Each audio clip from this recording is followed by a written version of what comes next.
Jeremy Newman, Texas Homeschool Coalition, and self testifying for the bill. Chairman, members, my name is Jeremy Newman. I'm the Policy Director of the Texas Homeschool Coalition.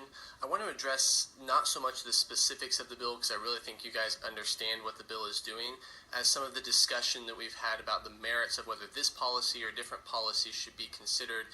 For context, the Texas Homeschool Coalition been around for about 30 years. We advocate for parental choice in education.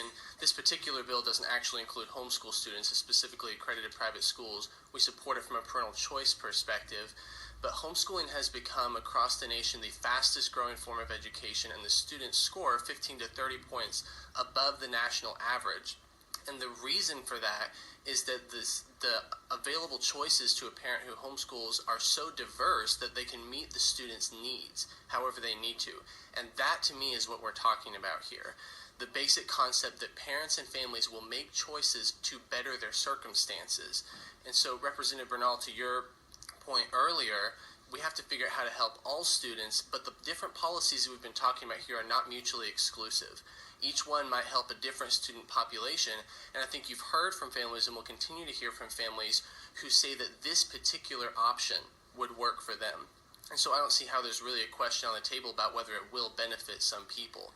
I would also personally challenge the proposition that these are taxpayer funds, because these are funds that are being sent from a private business that would maybe otherwise have been paid into taxes, but they're still private funds. I don't think every tax credit is taking private tax dollars. So I would really ask the community to just consider whether this policy helping the specific students and families who are telling us it would help them is worth passing, and we can still consider the other policies that may have merit but don't help the families who are here today asking for help. Questions? So I just want to make sure I understand this. You're saying that the money that's going to be used would go into let me back up. It's a tax credit. The money that would come in actually goes into, for there to be a tax credit on the insurance, so would actually, those monies, instead of going to general revenue, would be going to fund this. So, I mean, they are kind of, it's taxpayer dollars. You lost me for a minute. Well, I understand. What's your methodology there? I understand the argument that they're taxpayer dollars, but to me that kind of implies that every tax that we might have imposed on someone, or that we did impose and have since reduced, means that we're taking taxpayer funds. I don't believe that's true. Okay. Thank you. Potatoes, whatever. All right, go. Just one brief comment. We take all types of tax credits on our federal income tax forms, just as a matter of fact. State. I know this is state, but I'm just saying we take various types of tax credits. Business tax credits. Yeah, this is business tax credits for.